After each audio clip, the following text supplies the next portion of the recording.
आज हम आपके साथ एक ऐसी चौंकाने वाली कहानी पर नजर डालने जा रहे हैं जिसे सुनकर आपके होश उड़ जाएंगे।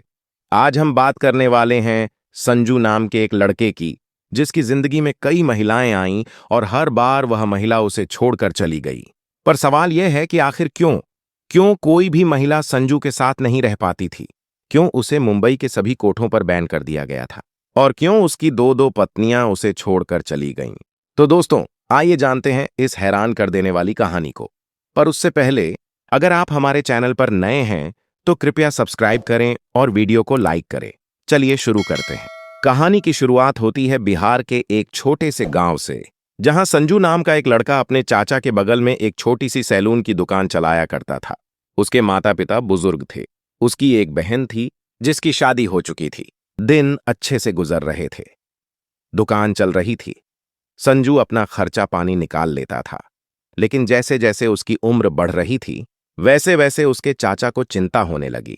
एक दिन उसके चाचा ने कहा, बेटा, तुम्हारी शादी की उम्र हो गई है, अब तुम्हें शादी कर लेनी चाहिए। लेकिन संजू ने कहा, मेरे माता पिता जहां भी लड़की देखेंगे मैं कर लूंगा, इतनी जल्दी क्या है? मगर चाचा नहीं माने। वह सीधे संजू के माता पिता के पास गए और कहा, संजू की उम्र हो गई है, वह अच्छा कमा भी रहा है, उसकी शादी करा दो। और फिर एक लड़की का नाम आया, मोहिनी। धूमधाम से संजू और मोहिनी की शादी हो गई। सभी रिश्तेदार खुश थे। मोहिनी अपने ससुराल पहुंची। सबने उसका अच्छे से स्वागत किया।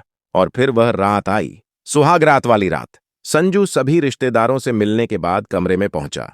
मोहिनी बेड पर बैठी थी और जैसे ही संजू ने अपना कार्यक्रम शुरू किया, अचानक पूरे कमरे में एक चीख गूंजी। मोहिनी की चीख, बहुत जोर से। लेकिन संजू नहीं रुका। ऐसा नहीं था कि उसने रोकने की कोशिश नहीं की। उसने कहा, रुको, दर्द हो रहा है। लेकिन संजू को इस बात की कोई परवाह नहीं थी। वह तब तक करता रहा जब तक उसे अपनी संतुष्टि नहीं मिल गई। यही सिलसिला 4 रातों तक चला। 4 रातें, 4 रातों की नारकीय पीड़ा। आखिरकार एक सुबह जब संजू दुकान पर गया तो मोहिनी अपने कमरे से निकली। उसने अपनी सांस के आंचल में सिर छुपाकर जोर जोर से रोना शुरू किया और कहा, मां, आपका बेटा मेरे साथ हैवानियत करता है, उसे दया नहीं आती। सास ने पूछा, क्या हुआ बहू? लेकिन मोहिनी कुछ नहीं बोली। वह डर गई थी, शायद शर्म की वजह से, शायद संजू के डर से। लेकिन अगले दिन जब सुबह के 8 बजे थे, मोहिनी ने संजू के सामने एक बात कही, मुझे तलाक दे दो, मैं तुम्हारे साथ नहीं रह सकती। संजू ने हाथ पैर जोड़े, कहा, गलती हो गई, आगे से ऐसा नहीं होगा। लेकिन मोहिनी किसी बात पर राजी नहीं हुई। वह अपना सामान लेकर अकेले ही घर से चली गई और कुछ ही दिनों में तलाक के पेपर आ गए। मोहिनी ने संजू को तलाक दे दिया। पूरे गांव में संजू का मजाक उड़ने लगा। तुम्हारी पत्नी क्यों चली गई? तुम्हारे अंदर क्या कमी है? 6 महीने बीत गए और फिर संजू का एक और रिश्ता आया। इस बार लड़की का नाम था मीरा। मीरा अपने माता पिता की इकलौती संतान थी। संजू मीरा को बहुत प्यार से अपने घर लाया। लेकिन जैसे ही उसकी सुहागरात आई, वही सिलसिला फिर शुरू हो गया। चीखें, दर्द, संजू की बेरहमी, वही हैवानियत, वही बेपरवाही। जब तक संजू को शांति नहीं मिली, तब तक उसने मीरा को नहीं छोड़ा।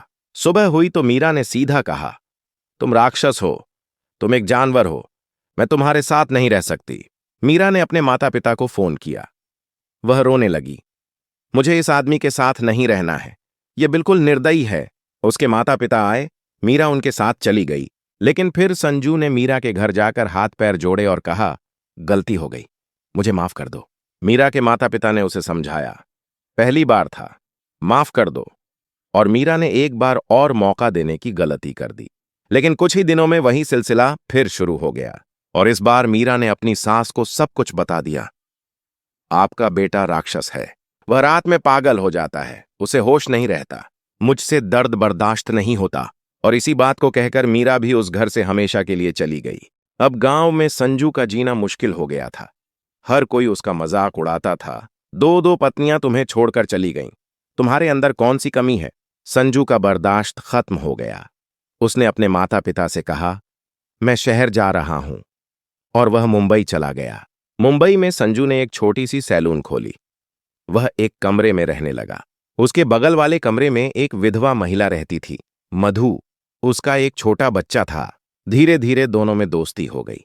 बातचीत बढ़ी और फिर एक दिन दोनों प्यार का इजहार कर बैठे। एक बरसाती रात थी। बारिश तेज हो रही थी। मधु का मन संजू के ऊपर मचल गया। उसने संजू को अपने कमरे में बुला लिया। संजू ने पहले ही कहा, देखो, मेरी दो पत्नियां मुझे बर्दाश्त नहीं कर पाईं। तुम भी छोड़कर चली जाओगी। लेकिन मधु ने कहा, मैं तुम्हें बर्दाश्त कर लूंगी। और जैसे ही संजू ने काम शुरू किया, मधु की चीखें कमरे से बाहर तक गूंज गईं। उसे बहुत दर्द हुआ। वह तड़पती रही, पर संजू रुका नहीं। सुबह हुई तो मधु ने कहा, तुम बहुत हैवान हो, तुम्हें इलाज करवाना चाहिए। संजू ने जवाब दिया, मैं क्या करूं, ऊपर वाले ने इतना बड़ा दिया है। मधु ने कहा, कोई भी लड़की तुम्हें बर्दाश्त नहीं कर पाएगी, मैं भी नहीं। और कुछ ही दिनों में मधु ने दूसरा कमरा ले लिया और संजू को हमेशा के लिए छोड़ दिया। संजू फिर अकेला हो गया था। अब उसे अकेलापन इतना सताने लगा कि वह कोठे पर जाने लगा। उसने सोचा, शायद वहां कोई मिल जाए। पहली रात प्रीति नाम की एक महिला को उसके पास भेजा गया, और जैसे ही संजू ने शुरू किया, प्रीति की चीखें पूरे कोठे में सुनाई दीं। पूरी रात वह बर्दाश्त करती रही। सुबह हुई तो उसने दलाल से कहा, यह आदमी नहीं, हैवान है, इसको दोबारा मत आने देना। और धीरे धीरे संजू मुंबई में इतना फेमस हो गया कि सभी कोठों पर उसे बैन कर दिया गया। कहीं नहीं जाने दिया जाता था। संजू ने मन में ठान लिया था, अब कभी किसी महिला के पास नहीं जाऊंगा, नहीं तो सभी छोड़कर चली जाएंगी। लेकिन किस्मत को कुछ और ही मंजूर था। एक दिन एक लड़की ने संजू की दुकान पर आकर अपना नंबर दिया और कहा, आज रात मेरे पास आना। यह लड़की थी पूजा। संजू ने मना किया, मैडम, मैं नहीं आऊंगा। मेरे साथ जो भी महिला आती है वह दोबारा नहीं आती। लेकिन पूजा ने कहा, मैं अलग हूं, मैं तुम्हें बर्दाश्त कर लूंगी। पूजा गरीब घर की लड़की थी। उसने सोचा, यह लड़का सब जगह बैन है, इससे पैसे कमाए जा सकते हैं। वह लालच में आ गई। संजू उसके कमरे में पहुंचा। उसने 10,000 रुपए दिए। दोनों ने शराब पी, और फिर जब संजू ने काम शुरू किया, पूजा ने चीखें नहीं निकालीं। संजू हैरान रह गया। आज तक जितनी भी महिलाएं उसके साथ आई थीं, सभी को दर्द हुआ था। लेकिन पूजा, वह मजे ले रही थी, वह उत्साहित हो रही थी। उस रात संजू ने 3-4 बार पूजा के साथ गलत काम किया, और पूजा ने भरपूर साथ दिया। अगले दिन संजू बहुत खुश था। उसने पूजा से कहा, तुम ही एक ऐसी औरत हो जो मुझे बर्दाश्त कर पाती है, चलो शादी कर लेते हैं। पूजा ने हां कर दी, और दोनों ने शादी कर ली। संजू अपनी पत्नी पूजा को लेकर अपने गांव गया। माता पिता से मिला। पिता ने कहा, बेटा, इस बार अच्छे से रहना, बहू को मत रुलाना। और संजू ने कहा, पिताजी, इस बार मैंने अपनी पसंद की पत्नी ढूंढी है, अब ऐसा कुछ नहीं होगा। और ये कहानी आसपास के एरिया में और गांवों में फैल गई। तो दोस्तों, एक लड़का जिसे कई सारी महिलाओं ने अस्वीकार कर दिया था, जिसे कोई बर्दाश्त नहीं कर पाता था, उसे आखिरकार अपना जोड़ा मिल ही गया। लेकिन क्या यह सही था? क्या जिस तरह से संजू ने अपनी पहली पत्नियों के साथ व्यवहार किया वह उचित था? क्या उसने उन्हें दर्द देना बंद किया? इस सवाल का जवाब आपको देना है। दोस्तों, आपको यह कहानी कैसी लगी? क्या संजू सही था या गलत? हमें कमेंट में जरूर बताएं। साथ ही आप किस शहर से इस वीडियो को देख रहे हैं, यह भी लिखें।